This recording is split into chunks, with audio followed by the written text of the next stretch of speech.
নেত্রকোনায় আলোচনা সভা ও সাংস্কৃতিক পরিবেশনার মাধ্যমে নজরুল জয়ন্তী উদযাপন করা হয়েছে।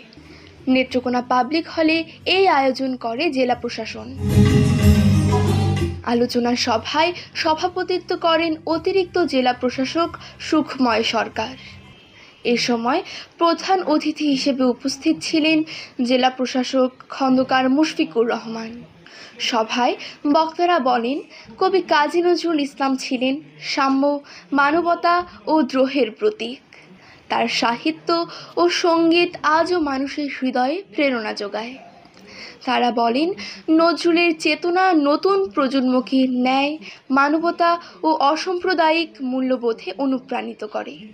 আলোচনার শেষে শুরু হয় সাংস্কৃতিক পরিবেশনা। মঞ্চে একে একে নজরুল সঙ্গীত, কবিতা আবৃত্তি ও নৃত্য পরিবেশন করেন শিশু শিল্পী সহ বিভিন্ন সাংস্কৃতিক সংগঠনের সদস্যরা। আরশিয়া সায়রি সাজ, hello.bdnews24.com, নেত্রকোনা।